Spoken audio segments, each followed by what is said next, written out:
రాసిన 3వ పత్రిక మొదటి అధ్యాయము మొదటి నుండి 5 వచనాల వరకు.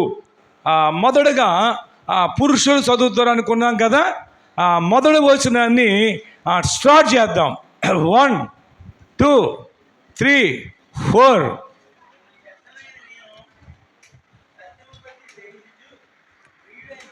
చదవాలి, అందరూ చదవాలి.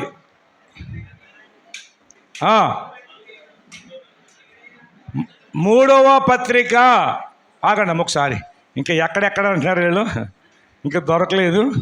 3వ పత్రిక అంటే ఎక్కడ ఉంటుంది అది? బైబిల్లోనా? బైబిల్లోనే ఉంటుంది. ఎక్కడ ఉంటుంది? యోధా కంటే ముందు ఉంటుంది. యోధా తర్వాత ప్రకటన ఉంటుంది. ఓకే, సరే. పేజీ నెంబర్ కూడా చెప్పేస్తున్నారండి మన వాళ్ళు, ఎంత మంచి వాళ్ళు. చదవండి ఇప్పుడు. పెద్దనైనా నేను స్టార్ట్ చేయండి.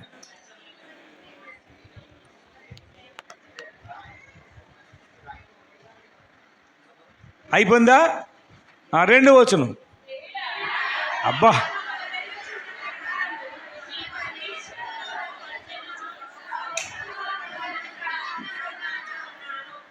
ఎంత డౌన్ అయిపోయామండి బాబు మనము.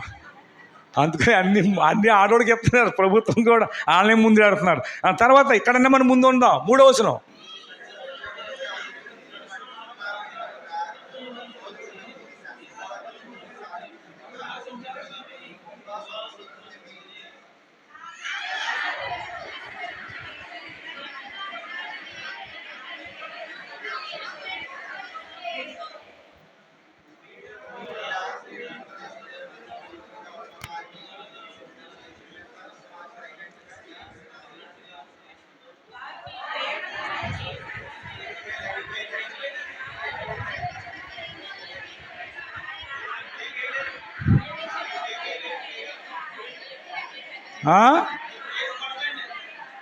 నేను 5 వచనాలే అన్నానమ్మా. మీ స్పీడ్ బట్టి చాలా సంతోషం. దేవునికి స్తోత్రం. చదివింది చెరుకు 3 చదివినా కానీ మనం అర చదివినట్టు ఉంది, వాళ్ళ ఫుల్గా చదివినట్టు ఉంది. మంచిది. దేవుడు ఇంకా మంచి స్వరాలు మీకు దయచేయునుగాక, మనకు కూడా అలాగ దయచేయునుగాక. హల్లెలూయా, హల్లెలూయా. మంచిదండి. పరిశుద్ధ గ్రంథం చదివి వినిపించిన మీ అందరికీ కూడా వందనాలు. ప్రార్థన చేసుకుందాము. చిన్న ప్రార్థన. ప్రేమ గల మా తండ్రి, దయగలిగిన మా ప్రభువా, నీకు వందనాలు, స్తుతులు, స్తోత్రాలు, కృతజ్ఞతలయ్యా. ఈ సమయంలో ఇదిగో ప్రభువా, ఎంతవరకు నీ సన్నిధి మాతో ఉంచారు, మీరు మాతో ఉన్నారు. ప్రార్థన ప్రారంభము నుండి ఇదిగో ఎంతవరకు కూడా ప్రార్థించడానికి, స్తుతించడానికి, సాక్ష్యముల ద్వారా మహిమపరచడానికి, ఆరాధించడానికి, సమర్పించడానికి ఎంతవరకు నీ సన్నిధి మాతో ఉంచారు. అందును బట్టి స్తుతిస్తూ ఉన్నాను స్వామి. అయ్యా, నీ సన్నిధికి వచ్చిన ప్రతి ఒక్కొక్కరిని నీ కృపతో జ్ఞాపకం చేసుకోను ఆయన.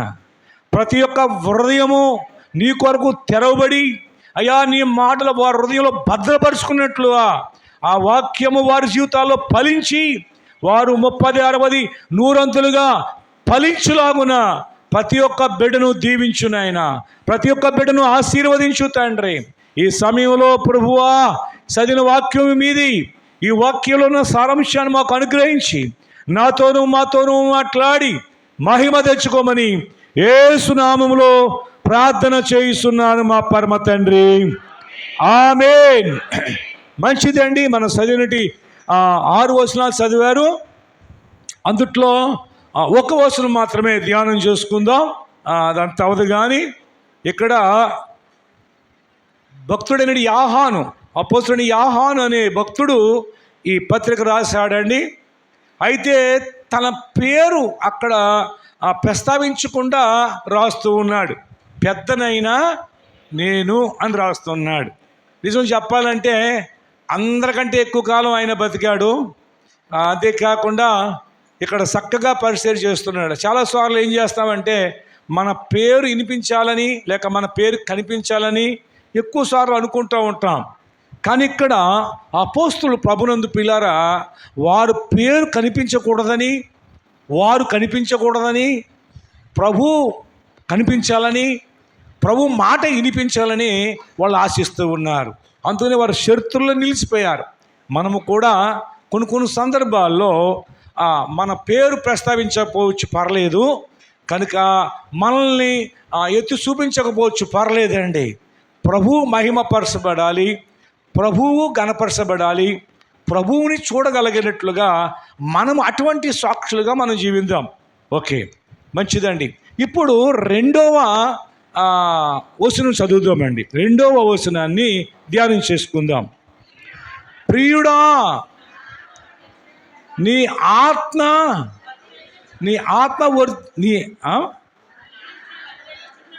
ఆత్మ వర్ధిల్లుచున్న ప్రకారము నీవు అన్ని విషయములలోనూ వర్ధిల్లుచు సౌఖ్యముగాను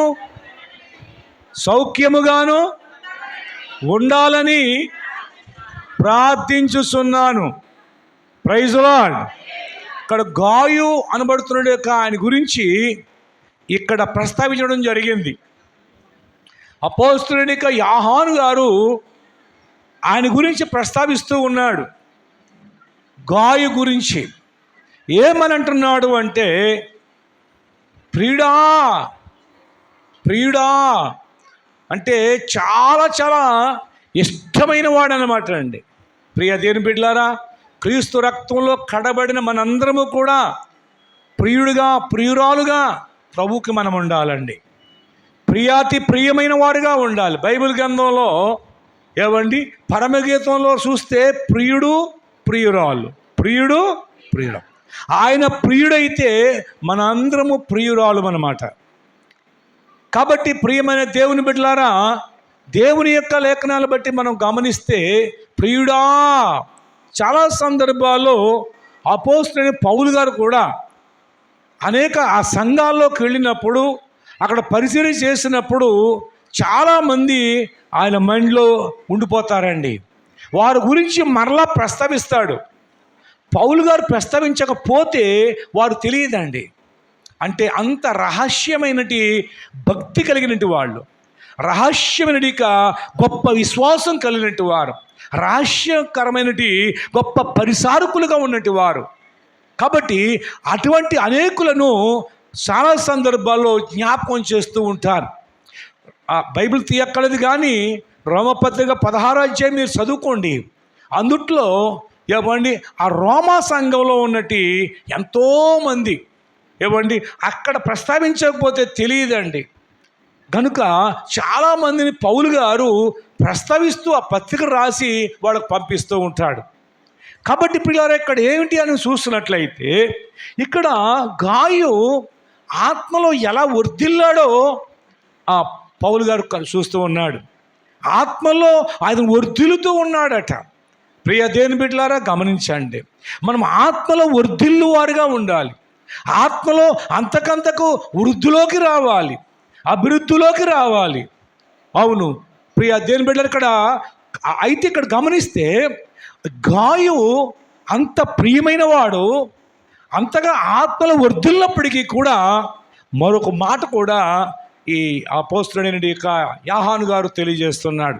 ప్రియుడా, నీవు ఆత్మలో వర్ధిల్లుతున్న ప్రకారం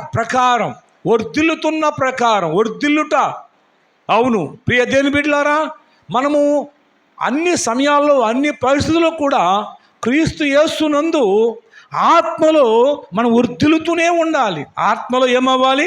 వర్ధిల్లుతూ ఉండాలి. ఆత్మలో వర్ధిల్లుతూ అంటే ఏంటి అని మనం ఆలోచన చేసినప్పుడు ప్రియ దేవుని బిడ్డలారా, పరిశుద్ధ గ్రంథంలో ఉన్నటువంటి కొంతమందిని మనం జ్ఞాపకం చేసుకోవాలి.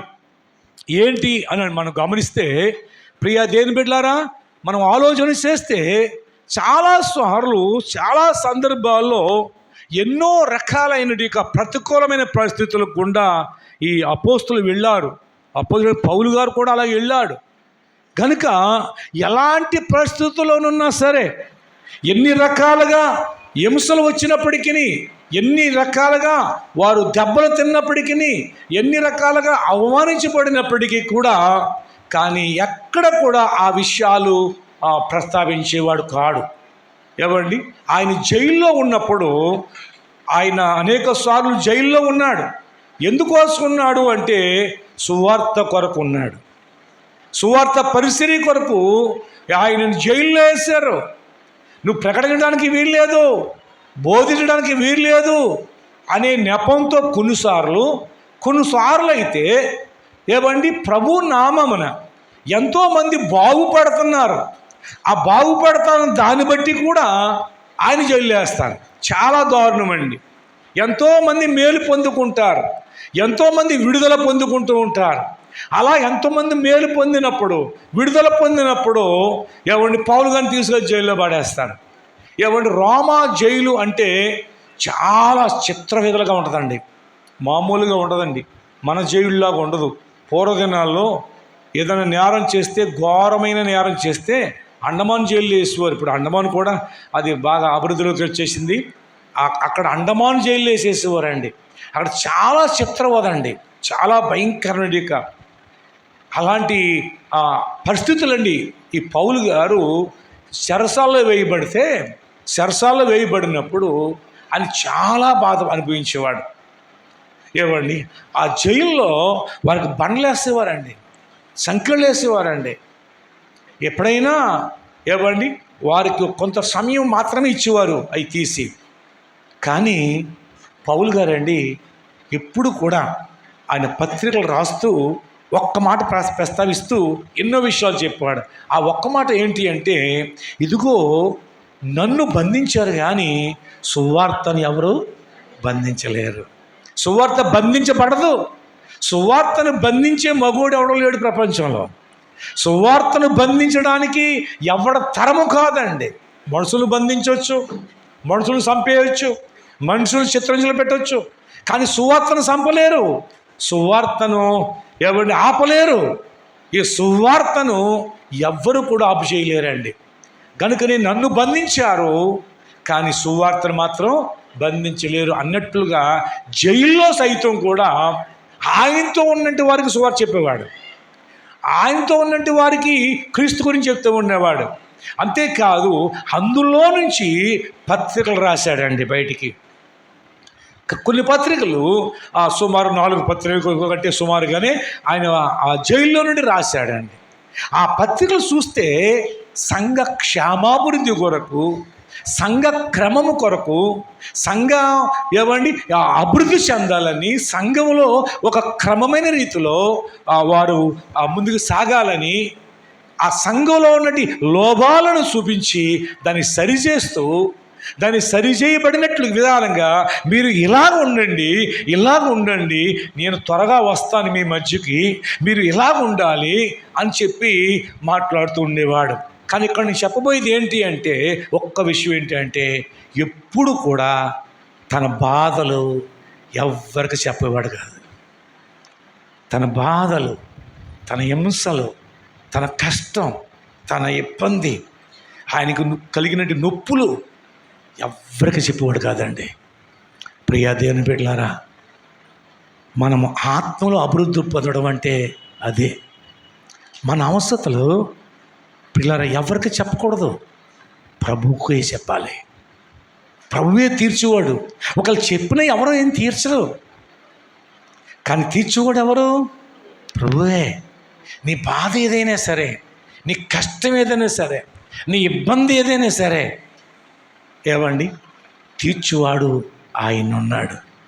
అందుకని ఎప్పుడు కూడా ఆయన అవసరతలు చెప్పకపోయినా సరే మాటి మాటికి వచ్చి నా అవసరాలు తీరుస్తున్నారు అని దశలోనికు సంఘానికి రాస్తూ ఉంటాడు. ఆయన ఇది చెప్పేవాడు కాదు. కానీ ప్రియ దేవుని బిడ్డలారా, అలాగని మన అవసరతలు, మన బాధలు ఏవండి కావలసింది అవన్నీ ఉండనివ్వండి. ప్రభువు మహిమపరచబడాలి. నేను ఆత్మలు వర్ధిల్లాలి అంటే, ఆత్మలు వర్ధిల్లాలి అంటే భౌతిక సంబంధమైనవి అన్నీ పక్కన పెట్టాలి. భౌతిక సంబంధమైనవి వాటిని ఎవరి ప్రధానంగా చూసుకోకూడదండి. అవన్నీ కూడా పక్కన పెట్టాలి. ఆత్మ సంబంధంగా నువ్వు ఎదగాలి, ఆత్మ సంబంధంగా నువ్వు అభివృద్ధి చెందాలి. ఆత్మ సంబంధంగా అభివృద్ధి చెందడం అంటే ఏంటి తెలుసా? లాజరు, దరిద్రుడైన లాజరు ఎప్పుడైనా ఆయన బాధపడుతున్నట్టు ఉందండి బైబిల్లో. ఆయన బాధ వచ్చాయి, బాధపడ్డాడు, కానీ ప్రస్తావించినాడు నోడుతో. ఎవరితోటి ప్రస్తావించలేదు. ఆయన కూడా అనలేదు, అయ్యో నేను కురుపులతో ఎంతో బాధపడుతున్నాను, అయ్యో చలితో బాధపడుతున్నాను, ఆకలితో బాధపడుతున్నాను, దప్పికతో బాధపడుతున్నాను, అయ్యో ఒళ్ళంతా కురుపులతో ఉన్నాయి, ఇవన్నీ పక్కన పెట్టేశాడండి. దేవుని రాజ్యం కొరకు ఎదురు చూశాడు. ఆయన నీతి రాజ్యం కొరకు ఎదురు చూశాడు. ఆయనకే ప్రార్థించేవాడిగా ఉన్నాడు పిల్లారా. అంతేకాదు ప్రియ దేవుని బిడ్డలారా, భక్తులు అనబడుతున్నట్టు వారు అందరినీ ఎవరిని తీసుకున్నప్పటికీ కూడా వారు ఇతరులకు వారి బాధలు చెప్పలేదు. ఎందుకంటే అందుచేతనే వాళ్ళ యొక్క పరిస్థితులన్నీ గమనించిన ప్రభు వాళ్ళ అవసరాలు తీర్చినట్లుగా పరిశుద్ధ గ్రంథంలో రాయబడి ఉంది. యోసేపుని అన్నలు గోతులేశారు, అమ్మేశారు. మళ్ళీ అక్కడికి మరి పోతీఫరు కొనుక్కున్నాడు, ఆ ఇంట్లో ఉన్నాడు. అయితే తర్వాత నిందబడింది, ఇక్కడ జైలు వేశారు. ఎక్కడైనా చెప్పాడండి ఆయన? ఎక్కడైనా ప్రస్తావించాడు, నా అన్నలను ఇంత అన్యాయం చేశారు, నా అన్నలను ఇంత బాధ పెట్టేశారు, ఇదిగో నేను అప్పుడు తీరక వాళ్ళ అమ్మేస్తే ఇక్కడ కొనుక్కుంటే ఇక్కడ ఎంతో నమ్మకంగా ఉన్నాను, ఎంతో దీవించబడ్డారు, కానీ నా మీద లేనిపోయి నింద వేసేసింది, నాకు ఈ జైలు ఈ బాధ పొందడానికి కారణం నా మీద లేనిపోయి నింద వేసేశారు, చెయ్యని నేరానికి ఇదిగో నాకు శిక్ష చేసేసారు. ఎక్కడ ప్రస్తావించాడండి ఆయన? ప్రియా దేవుని బిడ్డలారా, అందుకుని యోసేపు అంటే ఫలించేటి కొమ్మ, నీటి యొద్ద ఫలించేటి కొమ్మ. అవును పిల్లరా, నీవు నేను ఫలించేవారుగా, అభివృద్ధి చెందేవారుగా, ఆత్మలో మనం అభివృద్ధి చెందాలని ప్రభు ఆశిస్తూ ఉన్నాడు.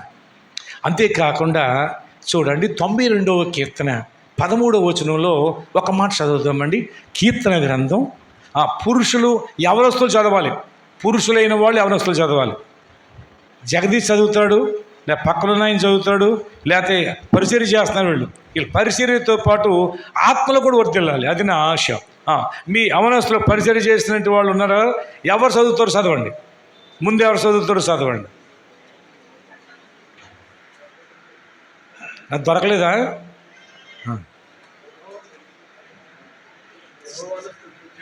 యెహోవాను స్తుతించుడి. ఎన్నో అధ్యాయం, ఎన్నో వచనం. ఆ పక్కన నడుతుంటేంటి, నేను మౌతం చెప్తున్నాను, నేను 92:13 అని.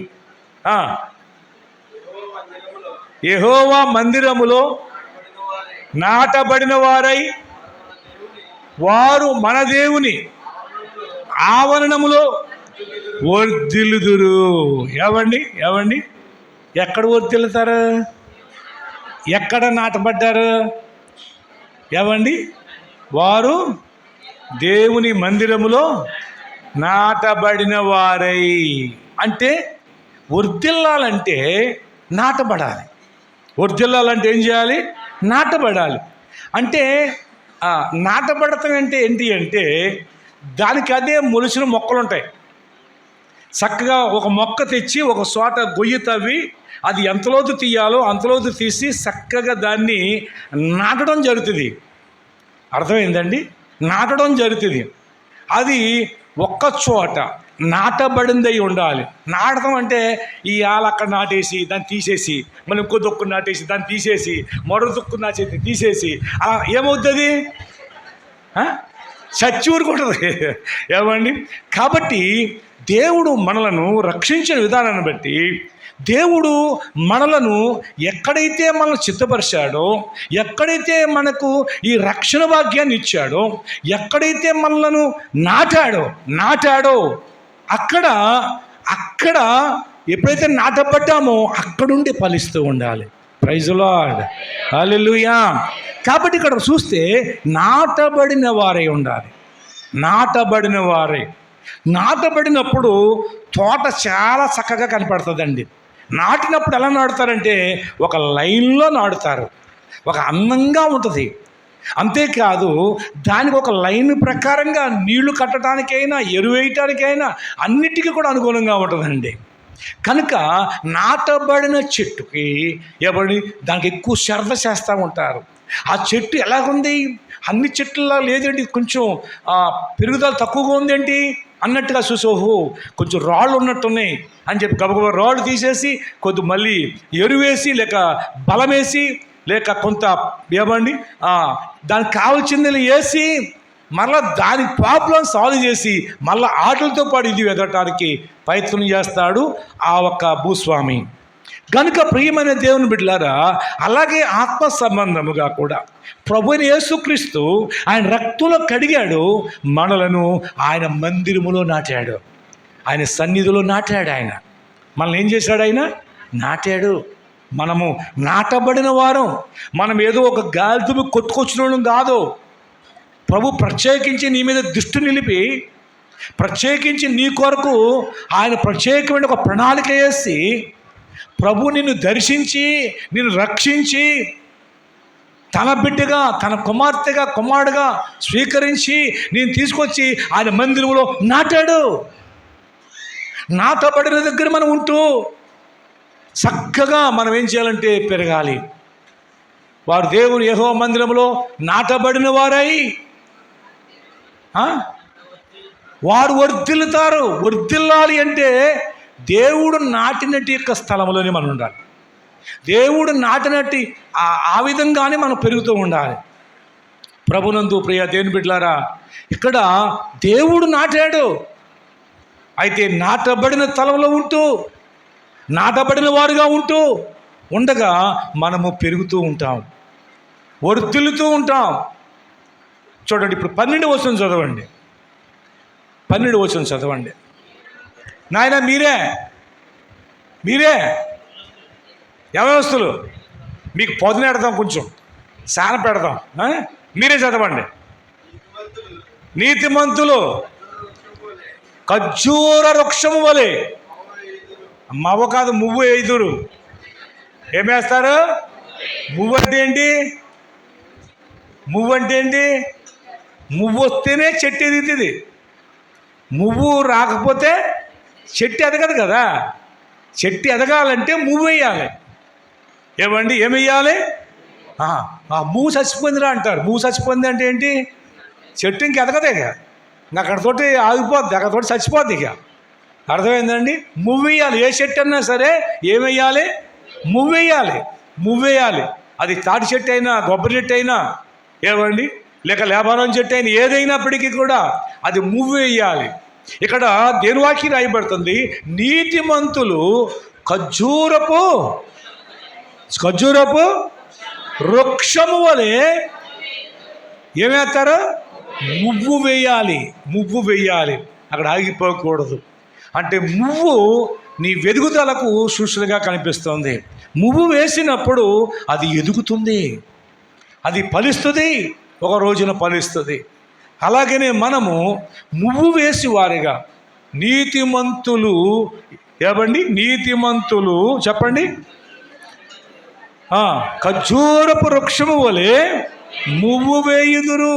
నీతిమంతులు అంటే నిజానికి మనం ఎవరో నీతిమంతులం కాం, కానీ యేసుక్రీస్తు ఆయన రక్తంతో విమోచింపజేసి మనలను రక్షించి ఆయన నీతిమంతులుగా చేశాడు. అబ్రాహాము దేవుడిని నమ్మిను, అది అతనికి నీతిగా ఎంచబడినండి బైబిల్ చెప్తోందండి. కనుక నీతిగా ఎంచబడిందండి. అంతకుముందు మనము నీతిమంతులం కావు, కానీ దేవుడు నిన్ను ఒక నీతిమంతురాలుగా నీతిమంతుడిగా దేవుడు ఏర్పాటు చేసి నిన్ను నాటాడు. కనుక నీవు ఎవరిని పెరుగుతూ ఉండాలి, మువ్వు వేస్తూ ఉండాలి, మువ్వు వేస్తూ ఉండాలి, మువ్వు వేస్తూ పైకి మనం ఎదుగుతూ ఉండాలి. మువ్వు వేయబడిన వారుగా ఉండాలి. మువ్వు వేయకపోతే ఏదో లోపం అక్కడ దానికి ఉందండి. అంటే ఆత్మలో నీవు వర్ధిల్లాలి. ఆ వర్ధిల్లాలి అంటే మువ్వు వేయాలి. ఈ చెట్టు ఇంతకుముందు ఎంత ఉంది, ఇప్పుడు ఎంత ఉంది అంటే దాన్ని మువ్వు వేసుకుంటూ వచ్చింది.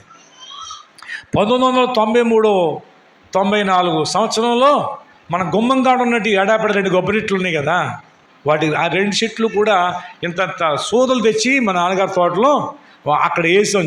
మరి చుట్టూ వేసాం, కాకపోతే చుట్టూ వేసాం. తర్వాత 96లో తుఫాను వచ్చింది. ఆ దెబ్బకి కదిలిపోయి మొత్తమే మునిగిపోయి చచ్చిపోయినాయి అన్నీ కూడా. ఈ రెండు కూడా బతికినాయి. ఆ గేటుకి ఎడాపెడా ఉన్నాయి కదా ఆ చెట్లు అంట. అలాగనే మనము కూడా మువ్వు వేయకపోతే ఏమైపోతాం అంటే చనిపోయిన దృష్టిలో ఉంటాం. అసలు మనము చచ్చిపోయినట్టు వారమైన మనలను క్రీస్తులో మనల్ని బతికించాడు ఆయన. కాబట్టి మన బతికిన మనం మువ్వు వేస్తూ వృద్ధిలోకి రావాలి, అభివృద్ధిలోకి రావాలి, అభివృద్ధి చెందాలి. అయిపోయిందా? 12వ వచనం, 14వ వచనం, 15వ వచనం ఉందా? చదవమ్మా. లేబాను మీద దేవదారు వృక్షము వలె వారు ఎదుగుదురు చక్కగా. ఎవడు మంచి వృక్షాలను సూచిస్తూ, వృక్షం మనిషిని సూచిస్తుంది, ఒక వంశాన్ని సూచిస్తుంది, ఏమండి ఒక జనాంగాన్ని సూచిస్తూ ఉంటుంది. కనుక వాళ్ళు వెదుగుతారు. అంటే ప్రభు ఆశ ఏంటి తెలుసా? నువ్వు ఎదగాలి, నువ్వు అభివృద్ధిలోకి రావాలి. ప్రియుడా, నీ ఆత్మలో నీ వర్ధిల్లుతున్న ప్రకారం అంటాడు. నువ్వు ఆత్మలో వర్ధిల్లుతున్నవయ్యా. అవునండి, ప్రభుని యేసుక్రీస్తు. మనము కూడా ఎప్పుడు ఒక రకంగా ఉండకూడదండి, వర్ధిల్లుతూ ఉండాలి. నీడు ఎలాగున్నాము ఈ సంవత్సరం అలా ఉండకూడదు. అర్థమైందండి? కనుక అంతకంతకు ఆత్మలో మనం ఎలా ఉండాలో తెలుసా? వృద్ధి చెందుతూ ఉండాలి. మనం వృద్ధి చెందుతూ ఎదుగుతూ ఉండాలి.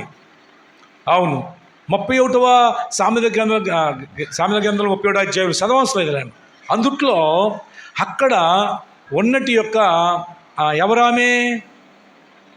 ఒక స్త్రీ, ఒక గుణవతి అయిన స్త్రీ అనుకోవాలి మనం. అక్కడ ఆమె కష్టపడుతూ పనిచేస్తూ ఇంకా చీకటి ఉండగానే లేస్తూ తన కుటుంబాన్ని చక్కబెట్టుకుంటూ, తన బిడ్డలకు చక్కబెట్టుకుంటూ, కుటుంబంలో ఏం కావాలో, కుటుంబానికి ఏం అవసరం అన్నీ సిద్ధపరుచుకుంటూ ఇంకా ఉన్న సమయంలో ఆమె తోటలోకి వెళ్ళి పని చేస్తూ ఉంటుందట.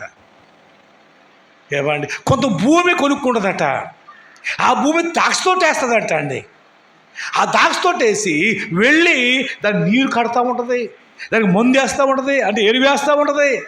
అది ఆ తోటను ఫలభరితంగా చేస్తూ ఉంటుందంట అండి.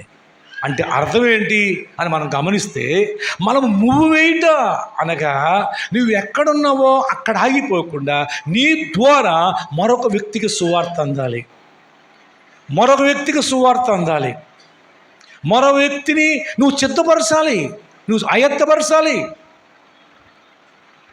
కాబట్టి నువ్వు వృద్ధి అంటే నీ మట్టుగా నువ్వు కాదు, నీ ద్వారా ఒక కుటుంబం మరో కుటుంబం చూపించగలదువా? ఇదిగోనండి, నా ద్వారా ఈ కుటుంబం రక్షణలోకి వచ్చిందండి, ఇదిగో ప్రభువులో నడిపించానండి, అది వృద్ధిలోకి వస్తామంటే.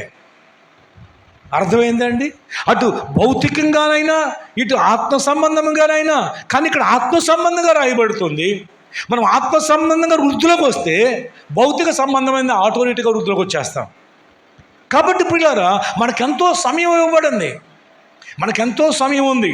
ఆ సమయంలో ఎంతోమందితో మాట్లాడతాం, ఎంతోమందితో ఎన్నో విషయాలు పంచుకుంటూ ఉంటాం, కుటుంబ విషయాలు పంచుకుంటూ ఉంటాం, ఏవండి మన వ్యక్తిగత విషయాలు పంచుకుంటూ ఉంటాం, లావాదేవీలు పంచుకుంటూ ఉంటాం, మంచి చెట్లు పంచుకుంటూ ఉంటాం, కుటుంబ విషయంలో పిల్లల గురించి పంచుకుంటూ ఉంటాం.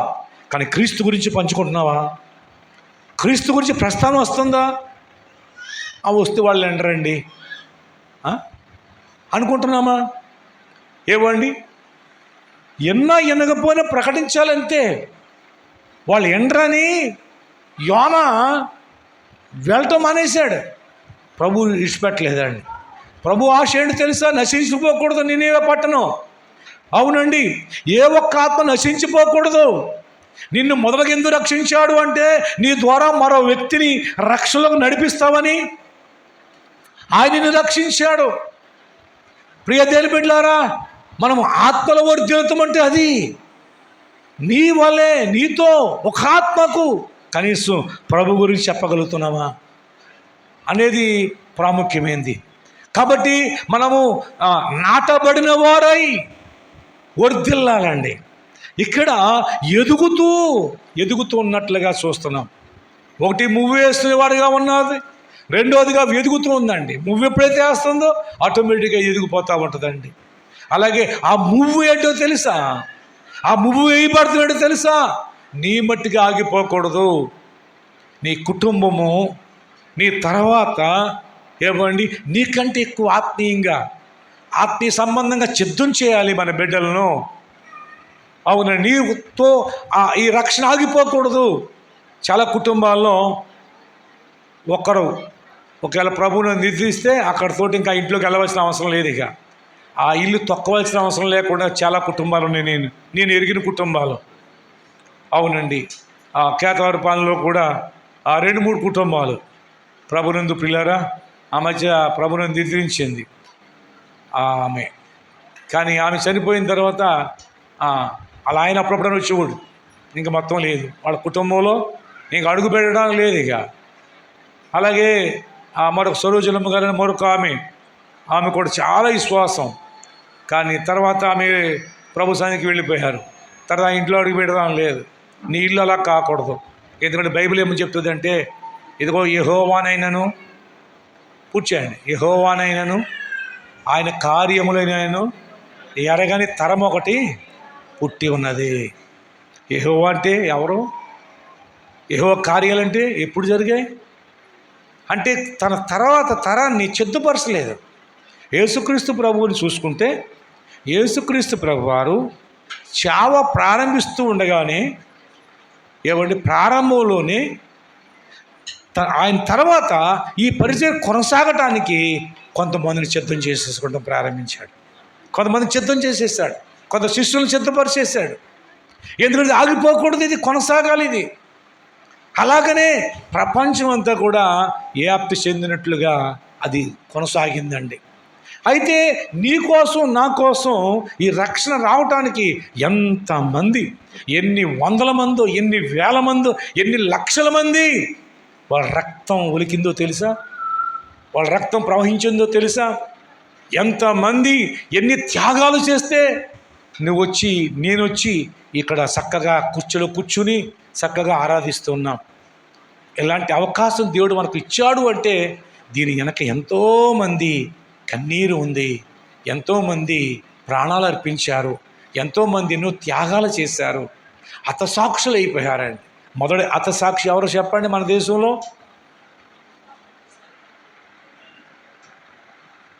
తోమ. మొదటి శతాబ్దం 52 సంవత్సరం అంటారు ఇంచుమించులో ఆయన ఇండియాకు అడుగుపెట్టాడు. ఆయన ఇండియాలో సువార్త చేశాడు. అప్పుడు ఈ మతాల్లో ఈ మనుషులు లేరు.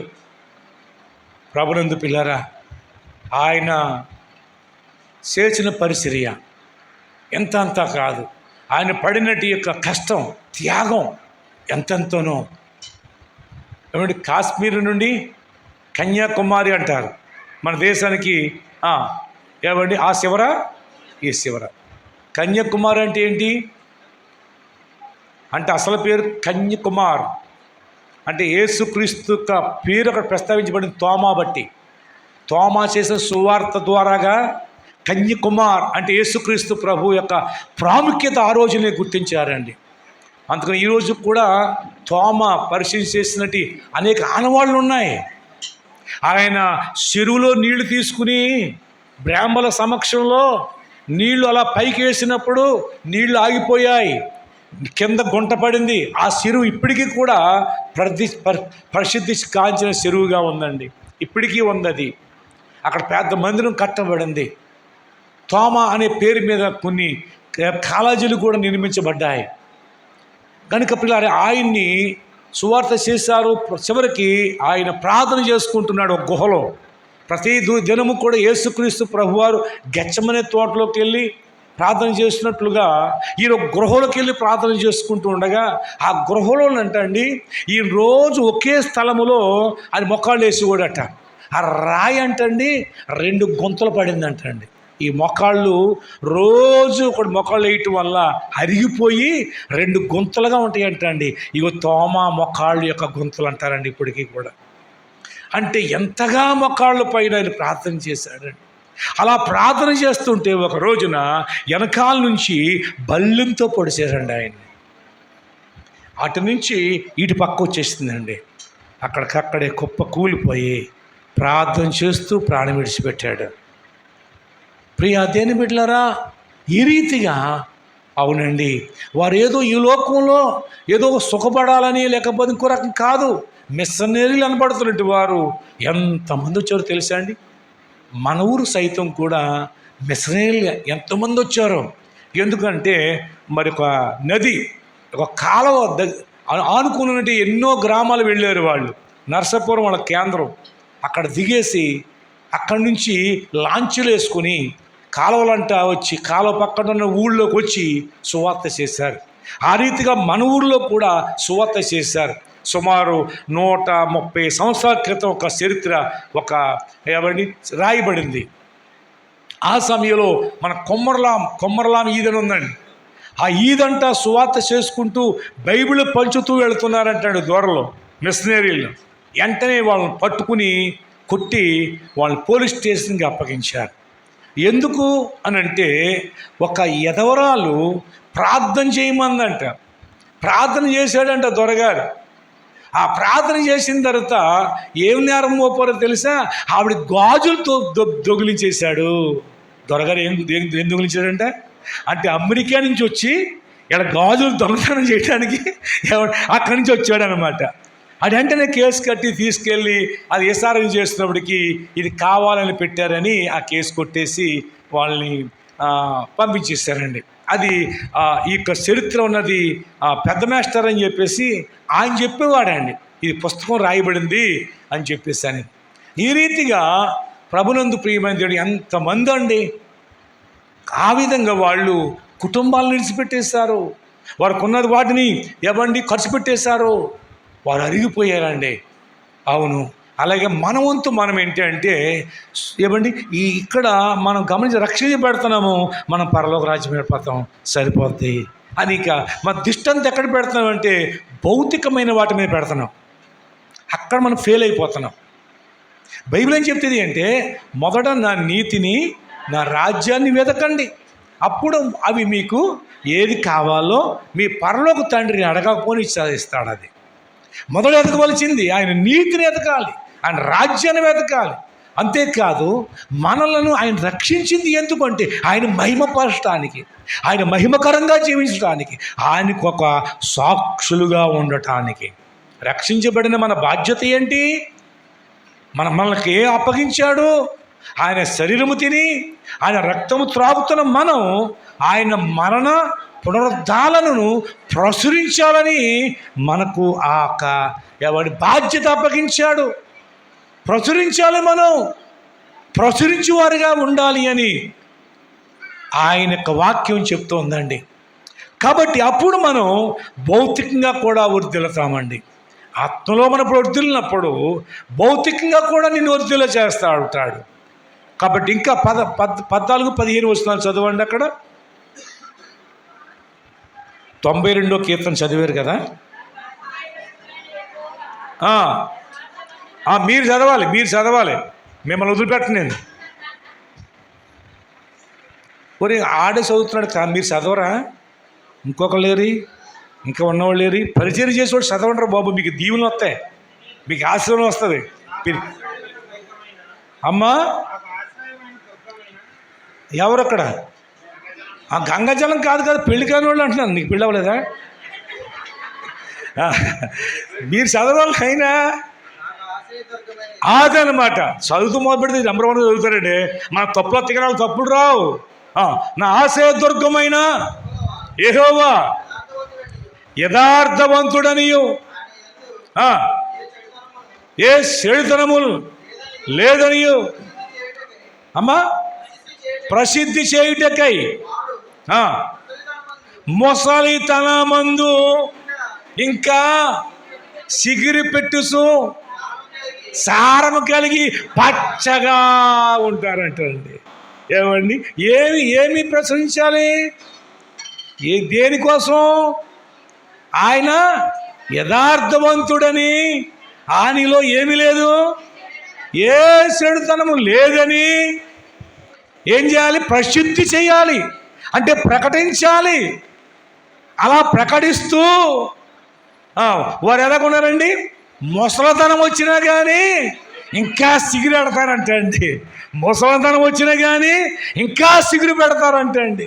ఇంకా వర్తిల్లుతారండి, ఇంకా వర్తిల్లుతారంటండి. సారము కలిగి ఉంటారంట, పచ్చగా ఉంటారంట. ప్రైజ్ ది లార్డ్, హల్లెలూయా. ఆయన ఎలాంటి వాడని ప్రచురించాలి? న్యాయవంతుడని, యథార్థవంతుడని ప్రచురించాలి. ఎందుకు అంటే దేవుడు ఎటువంటి వాడో తెలియదు లోకానికి.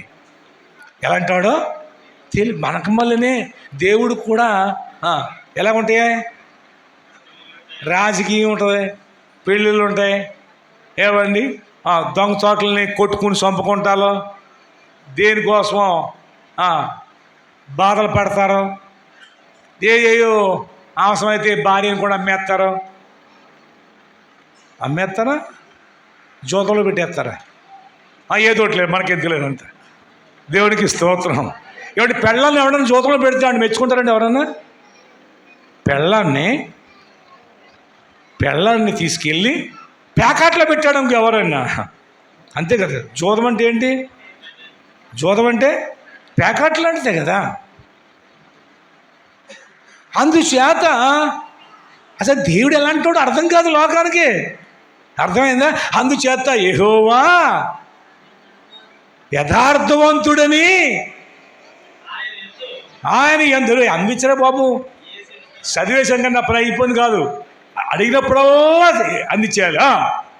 ఆయన ఎందు ఏ చెడుతనము లేదని ప్రసిద్ధ చేయటానికే ఏమండి ముసలితనంలో భూమి వేశాము. ముసలితనంలో సిగరెట్ ఇలా చేస్తున్నాడు దేవుడు. ఆయన ముసలితనంలో ఏంటి అంటే అది అర్థం ఏంటి? అసలు నువ్వు ముసలోడే కాదు. Praise the lord. ముసలితనంలో 100 సంవత్సరాలు వచ్చినాడికి ముసలోడు అన్నారండి. 100 సంవత్సరాలు ఏమైంది? ముసలోడు అన్నారు. 140 సంవత్సరాలు వచ్చిందా పెళ్లి చేసుకున్నాడు. ఇంకో 40 సంవత్సరాలు పోయాక 140 సంవత్సరాలు పెళ్లి చేసుకున్నాడు. 100 సంవత్సరాలకే ముసలోడని, ఆయన వృద్ధాప్యమందు కొడుకుని కన్నాడని అన్న తర్వాత ఇంకో 40 సంవత్సరాలు పోయిన తర్వాత ఏమండి భార్య చనిపోయింది 3 సంవత్సరాల క్రితం. ఆయనకు 137 సంవత్సరంలో భార్య చనిపోయింది పాపం. తర్వాత 140 సంవత్సరం వచ్చింది. ఏమండి మళ్ళీ పెళ్లి చేసుకున్నాడు. 6 కొడుకులు కన్నాడు. ఎంతమంది కొడుకులు కన్నాడు? 6 కొడుకులు కన్నాడు. ఏమండి 175 సంవత్సరం దాకా ఎలాగున్నాడు ఆయన? ఎలాగున్నాడు? సిగరెట్టాడు ఆయన, సిగురు పెట్టాడు ఆయన. వృద్ధాప్యంలో ఎలాగున్నాడు ఆయన? Praise the lord. ముసలితనం మందు వారు ఇంకా సిగురు పెట్టుతూ సారము కలిగి, సారం లేకుండా కాదు, సారము కలిగి పచ్చగా ఉంటారంటండి. ప్రియ దేని బిడ్డలారా, నీతిమంతుల గురించి అక్కడ రాస్తున్నాడు. నాటబడిన వారి గురించి రాస్తున్నాడు. నువ్వు నాటబడి ఉంటే, దేవుడు అనుగ్రహించిన ఆ నీతిని నువ్వు కాపాడుకోగలిగితే, యోషేపట నీతిమంతుడు గనుక రహస్యంగా విడిచిపెడదామనుకున్నాడట. ఎవరిని? మరియమ్మ గారిని. ఆయన నీతిమంతుడు కనుక మామూలుగా అయితే పబ్లిక్ చేసేయాలి, బహిరంగంగా పెట్టేయాలి, రాళ్ళుచుకొని చంపేయండి, ఈమెకు ప్రధానమైంది కానీ వివాహం కాలేదు, ఈమె గర్భవతి తేల్చండి ఈ విషయాన్ని ఏంటో అని మొట్టమొదటిగా ఆయనే రాయించి కొట్టాలని. తర్వాత అందరూ తలకొరాయి చంపేస్తారు. ధర్మశాస్త్రం ఉంది, అలా చేసిన తప్పు కాదు కూడా, అలా చేసిన తప్పు కాదు. అయినా నీతిమంతుడండి, నీతి అడ్డొచ్చేసింది. ఆమెను అల్లరి చేయటం మనస్సాక్షి అంగీకరించలేదు.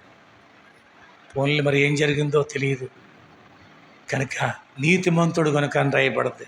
నీతిమంతుడు, నీతి అంటే దోహత్కార్యాలు చేయకుండా ఆపేద్దంట. నీతిమంతుడు. ప్రియా దేవుని బిడ్డలారా, నీతిమంతుడు లేడు, ఒక్కళ్ళు లేడు అని రాయబడుతుంది. అలాంటి కాలంలో, అలాంటి మొదటి శతాబ్దంలో మన క్రీస్తు వస్తున్నటి ఆ సమయంలో ఆ శతాబ్దం ఇంకా ప్రారంభించబడలేదండి. ఆ పాత నిబంధన చివరిలో ఎవడి నీతిమంతుడు కానీ పరిశుద్ధ గ్రంథం చూస్తున్నాం.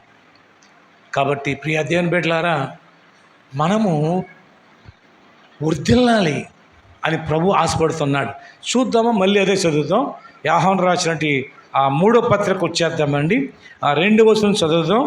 అధ్యాయం 1 కాబట్టి ఆ 2వ వచనం చదువుదాం. ప్రియుడా,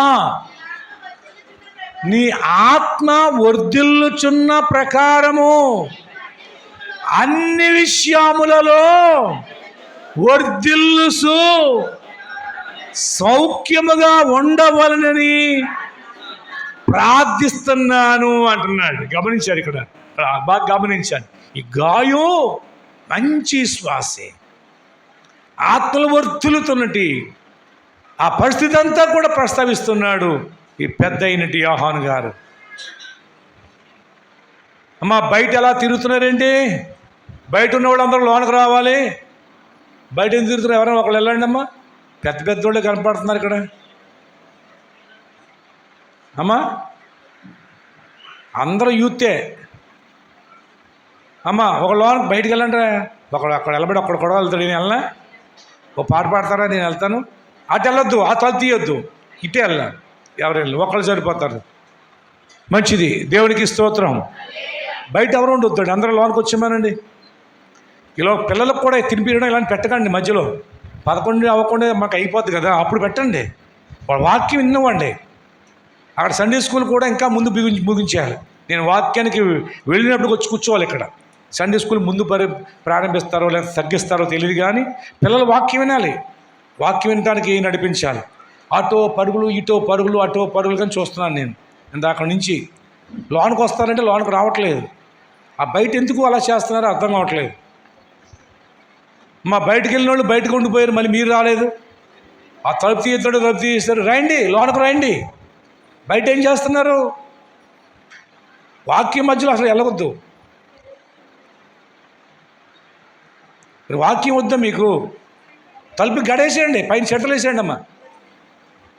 చెడతలు వేసేయమంటే మీరు తీసేశారు. మీరు ఇంకా బయట ఉన్నారు. ఇంకా బయట ఉన్నవారు ఇటు వచ్చేయండి, ఈ హాల్లో నుంచి. అది ఇలాగ పరిగెత్తగలుగుతా చూసారా? మరి లోన్ వేయండి అమ్మా.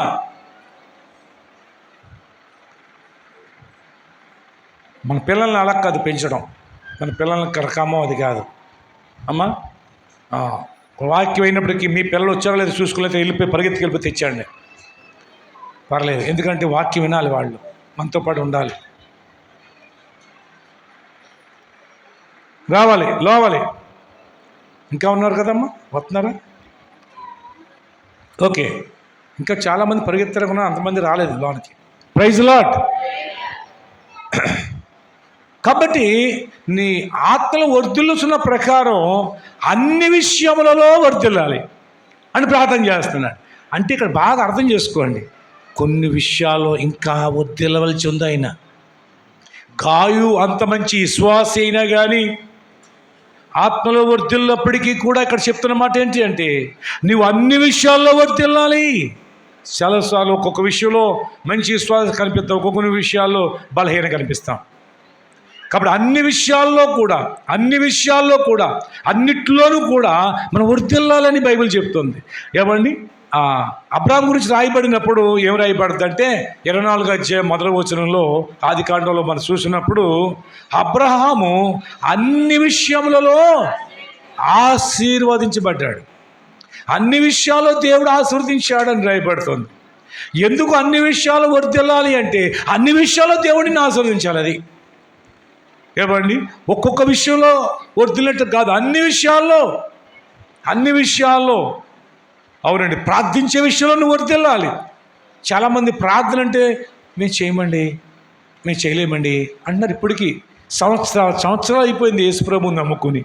అంటే దీన్ని బట్టి ఇంటికాడ ప్రార్థన చేయట్లేదని అర్థమవుతుంది. ప్రార్థన చేయకుండా మనం ఎలా వర్ధిల్లుతాము?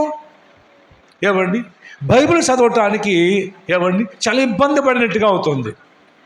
ఎందుకంటే ఒక క్రమంగా నువ్వు బైబిల్ చదవట్లేదు. నువ్వు ప్రార్థించే విషయంలో వర్ధిల్లాలి, నువ్వు వాక్యం ధ్యానించే విషయంలో వర్ధిల్లాలి. ధర్మశాస్త్రం దీవరాత్రులు ధ్యానించేవాడు ధన్యుడు, అతడు నీటి కాలం వారన నాటబడింది, తన కాలమందు ఫలమిచ్చే చెట్టు వలె ఆకువాడక తన కాలంలో ఫలం చెట్టు వలె ఉంటాడు. అంటే ఫలించే చెట్టుగా నీవు ఉండాలి, నువ్వు పచ్చగా ఉండాలి, నువ్వు ఇంకా చిగురు పెట్టాలి, నువ్వు ఇంకా మువ్వు వేయాలి. నీవు అలాగుంటే నీ బిడ్డలు ఏం నేర్చుకుంటారు నీ దగ్గర? యోబు గారు ప్రతి అరుణోదయంలో లేసి 10 మంది పిల్లలను తీసుకువెళ్ళి ఒక్కొక్క బిడ్డ పేరు చెప్పి ఆయన బలులు అర్పిస్తూ వచ్చాడండి. వాళ్ళందరినీ సమకూర్చి అక్కడ కొన్నేలి యేసు తెలియదు, యేసు ప్రభు రక్షణ తెలియదు, కానీ కుటుంబం అంతటిని కూడా సమకూర్చి కుటుంబం అంతా కలిసి ప్రతిరోజు ప్రార్థించే అలవర్చుకున్నాడండి. ఇది చూశాడు దేవుడు. ఇది చూసి దేవుడే చాలా సంతోషించాడు, సంతృప్తి చెందాడు. తన దూత ద్వారా తెలియజేస్తున్నాడు, ఇతడికి ఈ రక్షణ తెలిస్తే ఇంకెంత బాగుంటుంది, ప్రభు గురించి తెలిస్తే ఇంకెంత బాగుంటుంది. ఏ ప్రభు తెలియదు ఆయనకి, ఆయన అన్యుడు, యూదుడు కూడా కాదు ఆయన. కానీ ఆయన క్రమం చూడండి. కానీ మనం ఎలాగుంటున్నాం ఏవండి? మనం ఒక్కరిమే వస్తున్నాం. ఎన్ని సంవత్సరాలు బట్టి బైబిల్ ఏం చెప్తుంది? ప్రభు యేసుక్రీస్తుని విశ్వాసం ఉంచుము, అప్పుడు నీవును నీ ఇంటి వారును రక్షించబడతారు. అంటే వాగ్దానం ఉంది నీకు, అది నీకే, ఒంటరిగా వస్తున్న నీకే. ఆ వాగ్దానం పట్టుకో, ప్రార్థించే. దేవుడు ఆమేనంటాడు. దేవుడు ఆమేనంటాడు. నీ ప్రార్థన వెంటనే కూడా ఆయన జవాబిస్తాడు. ఒకవేళ నువ్వు ఒక్కడే వస్తే నీ భార్యను తీసుకొస్తాడు, నువ్వు ఒక్కదాని వస్తే నీ భర్తను తీసుకొస్తాడు, మీరు ఇద్దరు వస్తే మీ పిల్లలను తీసుకొస్తాడు. ఇది వర్ధిల్లుతాం అంటే ఒక్కడగా ప్రభువు నమ్ముకున్నావు, ఇద్దరుగా, ముగ్గురుగా, నలుగురుగా అలా ఏమవ్వాలి? వర్ధిల్లుతూ ఉండాలి అన్ని విషయాల్లో కూడా. కానీ నీవు ఆత్మ సంబంధంగా మరి అన్ని విషయాలని వర్ధిల్లాలి, అటు భౌతిక సంబంధంగా కూడా దేవుడిని వర్ధిల్ల చేస్తాడు. దావీదు ఏమంటాడు? సమూయేలు 2వ గ్రంథం 7వ అధ్యాయం 28-29 వచనాలు, 28-29 సమూయేలు 2వ గ్రంథం 7వ అధ్యాయం 28-29 వచనాలండి. చదువుదామా? ఇశ్రాయేలీయుల దేవా, సైన్యములకు అధిపతియగు దేవా, నీకు సంతానము కలుగుచేయుదునని నాకు తెలియపరిస్థితివి కనుక ఎలాగున్నా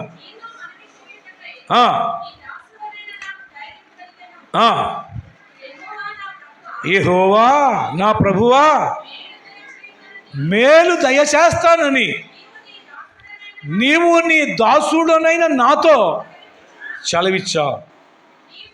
నీవు దేవుడు కనుక నీ మాట సత్యం.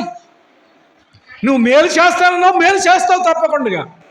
దావీదుకే కదా, మనకే కూడా అని వాగ్దానం ఉందండి. దయచేసి నీ దాసుడనైన నా కుటుంబం నిత్యము నీ సన్నిధిలో ఉండునట్లు దానిని ఆశీర్వదించు. సరిపోద్దండి. నా కుటుంబం నీ సన్నిధిలో ఉండాలి, అలా ఉండినట్లుగా ఆశీర్వదించు. అసలు ఆశీర్వాదం అదే కనుక పిల్లరా, అది వర్ధిల్లుతాం. నువ్వు ఒక్కరిదాన్ని వచ్చావు, తర్వాత ఇద్దరు, తర్వాత ముగ్గురు, తర్వాత నలుగురు, నువ్వు అలా వర్ధిల్లాలి. ఎప్పుడైతే వర్ధిల్తావో అన్ని విషయాలు వర్ధిల్తావు.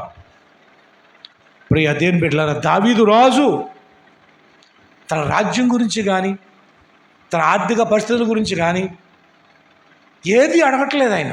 ఎందుకని? అడగక లేకుండా చేస్తున్నాడు ఆయన. ఆయనకి ఏం కావాలంతా ఇస్తున్నాడు ఆయనకి. చుట్టూ ఉన్న రాజులు కప్పం కడుతున్నారు ఆయనకి. సుమారు 30 మంది రాజులు సైతం దావీది కప్పం కడుతూ వచ్చుతారండి. కనుక ఇతను ఏం కోరుకుంటాడు? ఇతను కోరిక ఏంటంటే నా కుటుంబం నీ సన్నిధిలో ఉండాలి. ఎన్ని సంవత్సరాలు ఒక్కడమేనా మనం? ఏమండి, ఎన్ని సంవత్సరాలు ఏయో చెప్తూ ఉంటాం. వాళ్ళు ఏ చెప్తారో మనం ఏ చెప్తూ ఉంటాం. కానీ వాక్యానుసారమైంది కాదు కదా, అన్నిటికంటే ప్రాముఖ్యమైంది. యుద్ధం జరుగుతుంది. ఏమండి, మొన్న ఒక ఆయన అంటున్నాడు, దేశం చిన్నదే కానీ ఏమండి మనతోటి కూడా పొట్టి పల్లెడు కానీ నాడికి పిచ్చోడి చేతిలో రాయలంటోడు. ఆడి దగ్గర 70 అనుభవములు ఉన్నాయి అన్నాడు. ఒకడు 135 అన్నాడు, ఒక 165 అంటున్నాడు. అర్థమైందండి? 5 అనుభవములు అయితే సరిపోతాడు మన దేశం. స్మాస్ అయిపోద్ది తెలుసా అండి అనుభవం యొక్క పవరు. ఆడి దగ్గర 70 హేతన అవసరం అవుతాడు. అర్థమైందా? ప్రభు సెలవిస్తే అంతే. ఇంకా మనం వద్దరన్న సన్నిధి ఉండదు, ఉంటుందా? మనం ఉండం. సమయం చాలా సంకుచితంగా ఉందండి. ఏదో లెక్కలేస్తారంటే నా కుటుంబం నీ సన్నిధిలో ఉండాలి ప్రభువా. ఇదిగో నేను నా ఇంటి వారును యెహోవానే. అది ఆ వర్ధిల్తం అంటే. దాంతో అన్నీ దేవుడు అనుగ్రహిస్తాడండి. ఆ విధంగా మనం వర్ధిల్లాలి. ఆ రకంగా వర్ధిల్లినప్పుడు తన కుటుంబం ఆయన చదువు ఉండాలని కోరుకుంటున్నాడు. అయితే దావీదు గురించి ఎవరు రాయబడిందో తెలుసా? అదే ఆ గ్రంథం 3వ అధ్యాయం మొదటి 2 మాటలు చదువుతాం. 3వ అధ్యాయం సమూయేలు 2వ గ్రంథం 3వ అధ్యాయం చదువుతాం. సౌలు కుటుంబమునకును దావీదు కుటుంబమునకును బహుకాలము యుద్ధము జరగగా దావీదు అంతకంతకు ప్రబలను. సౌలు కుటుంబము అంతకంతకు, సౌలు లేడు, సౌలు చనిపోయాడు. సౌలు చనిపోయాక కూడా సుమారు 7 సంవత్సరాలు సుమారుగా ఏమండి సౌలు కుటుంబం పక్షంగా సౌలు యొక్క సైన్యాధిపతి వాళ్ళ పక్షంగా ఉండి దావీదుతో యుద్ధం చేస్తూ వచ్చాడు. ఈ 7.5 సంవత్సరాలు కొంత ఇంచుమించులో యోధా వారిని మాత్రమే పరిపాలన చేశాడు. ఇశ్రాయేల్ ఇంకా కలలేదు. అర్థమైందా? కానీ 2 కుటుంబాలకు మధ్య వైరం ఉంది. కానీ ఇక్కడ సౌలు కుటుంబం ఎందుకు నేర్చెల్లిపోయింది అంటే ఆయన ఎవరిని ఆశ్రయించాడు? కర్ణపిశాసులను ఆశ్రయించాడు. దావీదు కుటుంబం అంతకంతకు వర్ధిల్లింది అంటే కారణం ఆయన శ్రమల్లో, కష్టాల్లో, బాధల్లో, శత్రువులు ఆయన మీద దాడి చేసినప్పటికీ ఏమైనా సరే దేవుని సన్నిధి ఎక్కడుంది, దేవుని సన్నిధి ఎక్కడుంది, దేవుని సన్నిధి ఎక్కడుంది, దేవుని సన్నిధి ఎదుక్కుని ఎపోదు ధరించి దేవుని సన్నిధిలో విజ్ఞాపన చేశాడు, ప్రార్థన చేశాడు, కన్నీరు కార్చాడు. పరిస్థితులు ఎలాగున్నా సరే ఆయన సన్నిధి అనే దాహంతో ఉండిపోయాడు. అందుకనే దావీదు కుటుంబం అంతకంతకు వర్ధిల్లింది. నీ కుటుంబం అంతకంతకు వర్ధిల్లాలి. ప్రభు ఆశది నీ కుటుంబం అంతకంతకు కూడా జీవించబడాలి. మనం ఉన్నా లేకపోయినా మన తర్వాత మన కుటుంబాలు, మన పిల్లలు వర్ధిల్లాలండి. అది ప్రభు ఆశపడుతున్నాడు.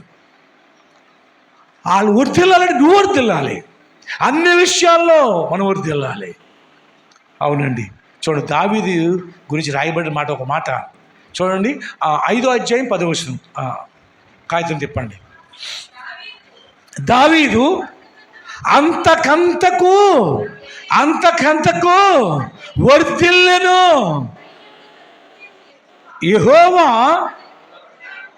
అతనికి తోడుగా ఉన్నాడు. వర్ధిల్లడానికి కారణం ఏంటి? దేవుడు తోడుగా ఉండడమే. యోసేపు గారికి దేవుడు తోడుగా ఉన్నాడు కనుక ఎలాంటి పరిస్థితుల్లోనైనా ఏం కంగారు లేదండి. దేవుడు నీకు తోడుగా ఉండాలని కోరుకుంటున్నాడు తెలుసా. అయితే నీ వర్ధిల్లాలి. ఎవడి ఆత్మలో వర్ధిల్లాలి, అన్ని విషయాల్లో వర్ధిల్లాలి, ప్రార్థించడంలో వర్ధిల్లాలి. ఎప్పుడు అదే ప్రార్థన ఏమండి. కాబట్టి నువ్వు బైబిల్ వాక్యం చదవటం వర్ధిల్లాలి, దేవుని సన్నిధిలో వర్ధిల్లాలి. నువ్వు అర్థమే కాదు, నీతో మరొకళ్ళని తీసుకొచ్చినట్లుగా, నీతో నీ కుటుంబం అంతా వచ్చినట్లుగా, నీ కుటుంబంతో పాటు మరో కుటుంబం వచ్చినట్లుగా, అది వర్ధిల్లుతాం అంటే. ఇదివరకు తాటకిల్లు ఉంది, ఇప్పుడు పెంకిటిల్లు ఉంది, లేక బిల్డింగ్ అయింది. అది కాదు, ఆత్మలో వర్ధిల్లాడు ఆయన. అలాగే అన్ని విషయాల్లో మనం వర్ధిల్లాలి. ప్రభునందు పిల్లారా, ఇతరులను పురుగొలపాలి, ఇతరులను ప్రోత్సహించాలి, ఇతరులను ఎంతగానో ఇతరులకు ఆశీర్వాదకరంగా నీవు ఉండాలి. అవును ప్రియ దేవుని బిడ్డలారా, ఎక్కడి నుండే ఎప్పుడైతే ఇలాంటి ఆత్మ సంబంధంగా మనం వర్ధిల్లుతూ ఉంటామో ఎక్కడ నుండి ప్రతి ఆశీర్వాదం నీకు వస్తుంది. సియోనులో నుండి యెహోవా నిన్ను ఆశీర్వదిస్తాడు. అవునండి, సీయోనులో నుండి నిన్ను ఆశీర్వదిస్తాడు. నువ్వు ఎక్కడున్నా, నువ్వు ఏ పని చేసినా ఆయన ఉన్నటి స్థలంలో నుండి నిన్ను ఆశీర్వదించకుండా ఉండలేడు, ఆశీర్వదిస్తాడు. ఇప్పుడు మన అంశంలోకి వచ్చేద్దాం, ప్రారంభంలోకి వచ్చేసి చదువుకుని ముగించేసుకోవచ్చు. చూద్దాం చూడండి. రెండవ వచనం కానీ చదువుదాం. యోహాను పత్రిక 3వ పత్రిక. ప్రియుడా, నీ ఆత్మలో వర్ధిల్లుచున్న ప్రకారం నీవు అన్ని విషయములలో గమనించారా? ఓ దాంట్లో కొంచెం బాగున్నామని చెప్పి సరిపోతుంది అనుకుంటాం, కానీ ప్రభు యొక్క వాక్యాన్ని చెప్తలేదు.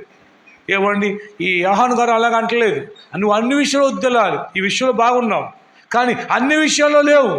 అన్ని విషయాలను వర్ధిల్లాలి, అన్ని విషయాల్లో అన్ని రకాలుగా కూడా మనం వర్ధిల్లాలి. సౌఖ్యముగా ఉండాలని. ఎలా ఉండాలండి? సౌఖ్యముగా నీవు ఉండాలని ప్రార్థిస్తున్నాను. ఏం చేయండి? ఇంకా అంతకు అందుకోలేదు ఈయన. అన్ని విషయాల్లో ఇంకా వర్ధిల్పు లేదు. ఇంకా అలాగ అన్ని విషయాలు వర్ధిల్లాలి, నువ్వు సౌఖ్యంగా ఉండాలని ప్రార్థన చేస్తున్నాను. క్రీస్తు స్వరూప్యం మీలోకి రావాలని ప్రార్థన చేస్తుంటాడు పౌలు గారు. రక్షించబడ్డారని ఆ సంతోషం కాదు, రక్షించబడిన వారందరూ స్థిరపరచబడాలి, నాటబడాలి, క్రీస్తు స్వరూప్యం కనిపించాలి వాళ్ళలో. ఏ స్వరూప్యం అండి? క్రీస్తే కనిపించాలి మనలో. అది ఆశపడుతున్నాడు. సత్యమును అనుసరించి ఎలాగ నడుచుకుంటున్నాడంటే ఆయన సత్యాన్ని అనుసరిస్తున్నాడు. సత్యాన్ని అనుసరించి నడుచుకుంటున్నాడు. ఆయనలో క్వాలిటీ చెప్తున్నాడు ఇక్కడ, సత్యాన్ని అనుసరిస్తున్నాడు.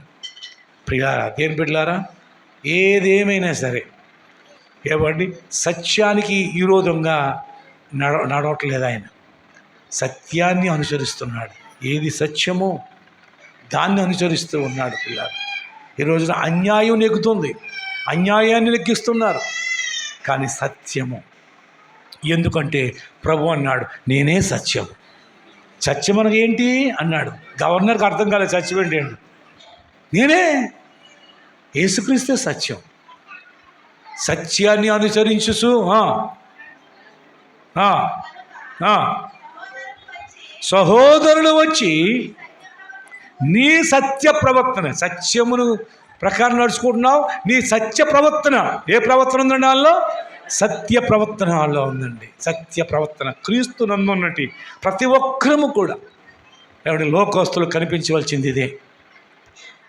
దానియేలు మీద నింద మోపినట్టు వారు దానియేలుని పరిశోధిస్తే దానియేలు అంట ఏ విషయంలో కూడా నేరము చేసిన వాడు కాడు. ఏ విషయంలో పట్టుకోలేకపోయారండి. ఒక దేవుని విషయంలోనే అదైనా ఇతడు ముమ్మారు ప్రార్థన చేసేస్తాడు.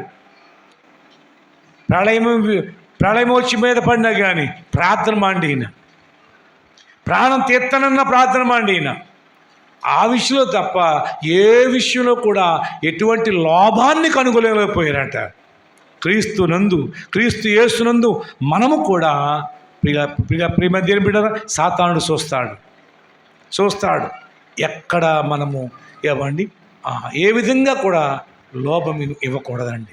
ఎటువంటి లోభం మనలో కనిపించకూడదండి. ఏమండి సత్యాన్ని అనుసరిస్తూ సత్యంలో నడుచుకుంటున్నాడు. సత్య ప్రవర్తన. ఏ ప్రవర్తన అండి? సత్య ప్రవర్తన గూర్చి సాక్ష్యము చెప్పగా విని ఏమండి ఆయన ఆత్మీయ తండ్రి బహుగా సంతోషిస్తున్నాడు అంటాడు. అతను సత్యాన్ని ప్రకారం జీవిస్తున్నాడు, సత్యములో ఆయన ఉన్నాడు, సత్య ప్రకారంగా జీవిస్తున్నాడు అని విన్నప్పుడంట చాలా సంతోషం కలిగిందంట. అలాగే మన ప్రభు అయిన యేసుక్రీస్తు కూడా నీ సత్య ప్రవర్తనను చూసినప్పుడు ఆయన సంతోషిస్తాడు, ఆయన ఆనందిస్తాడు. అవును, అలా ఆనందించినట్లుగా మనం సత్య ప్రవర్తనను మనం కలిగినట్టు వారుగా మనం ముందుకు సాగాలి. ఇంకా కిందకి చదవమ్మా. నా పిల్లలు సత్యమును అనుసరించి నడుచుకొనుచున్నారను సంగతి వినుట కంటే నాకు ఎక్కువైన సంతోషము లేదు. ఏమండి, ఏదండి అన్నిటికంటే ఎక్కువ సంతోషం? నా పిల్లలు సత్యాన్ని విడిచిపెట్టలేదు, సత్యాన్ని అనుసరిస్తున్నారు, సత్యములో ఉన్నారు, సత్యముగా జీవిస్తున్నారు. అది అన్నిటికంటే గొప్ప సంతోషం కలగజేసింది అంటున్నాడు. ప్రియదేవుని, ఒకప్పుడు మనం అన్యాయస్తులమే, ఒకప్పుడు మనము దేవునికి విరోధమైనటువంటి వారమే, సత్యవాడు తెలియని వారమే. కానీ క్రీస్తు రక్తంలో కడబడిన మనలను దేవుడు ఆయన సత్యమైన ఆయన సత్యాన్ని స్థాపించాడు మనకు. సత్యాన్ని అనుసరించి సత్యంలో నిలిచి సత్యంలోనే నడవాలని ఇక్కడ ఈ గాయు నిర్ణయించుకున్నాడు. ఈ గాయు అలా నడుచుకుంటున్నప్పుడు ఇక్కడ మరి ఇక పెద్ద అయినటి యోహాను గారు ఎంత తృప్తి చెందుతున్నారు చూడండి. ప్రియ దేవుని బిడ్డలారా, నువ్వు ఏం సంపాదించావో, నీకు ఏముంది, నువ్వు ఎలాంటి స్థితిలో ఉన్నావు, ఇది చూడ దేవుడు. ఏ స్థితి అయినా ఇచ్చింది ఆయనే కదా. ప్రతి విషయంలో కూడా నీలో యథార్థత, ఎందుకంటే ఆయన యథార్థవంతుడు, ఆయన న్యాయవంతుడని నువ్వు ప్రచురించాలని ప్రభు కోరుతున్నాడు. అవునండి, ఆయన యథార్థవంతుడు, న్యాయవంతుడని రాయబడుతుందండి. బైబిల్ చెప్తుంది కదా, యథార్థవంతుడైన మనము కూడా యథార్థవంతులై ఉండాలని. దినవృత్తాంతం 2వ గ్రంథం 16:9 రాయబడుతుంది. యథార్థవంతులను బలపరచుటకై యెహోవా కనుదృష్టి లోకమందంతటా సంచారం చేస్తోంది. నిన్ను బలపరచాలని, నిన్ను ఆశీర్వదించాలని, నిన్ను దీవించాలని దేవుడి కన్నులు నీ మీద దృష్టి పెడుతున్నాడు. ఈ కడవరి దినాల్లో, ఈ చివరి దినాల్లో అవునండి, మనం వర్ధిల్లుదాం, అన్ని విషయాల్లో వర్ధిల్లుదాం, సౌఖ్యంగా ఉందాం. అవునండి, ముసలితనంలో ఎలా ఉన్నారట, సిగురు పెట్టి సారము కలిగి, సారం లేని వారిగా ఉండకూడదండి. ఉప్పు నిస్సారమైతే అది బయట పారవేయబడుతుంది కదా, దాని సారం ఎలాగొస్తుంది, దేనివల్ల రాదు. క్రైస్తవుడు సారము కలిగి ఉండదు. ఇదంతా సారం కలగజేసేది. నువ్వెప్పుడు కూడా ఆత్మ సంబంధంగా పచ్చగానే ఉండాలి. ప్రభు కోరుతున్నాడు, పిల్లారా, నువ్వు అభివృద్ధి చెందాలని కోరుకుంటున్నాడు. ఇక్కడ దావీదు అంతకంతకు అభివృద్ధి చెందాడు. అబ్రహాముని దేవుడు అన్ని విషయాల్లోనూ ఆశీర్వదించాడు. కారణం, మనం అన్ని విషయాల్లోనూ ఏమవ్వాలి, వృద్ధిల్లాలి.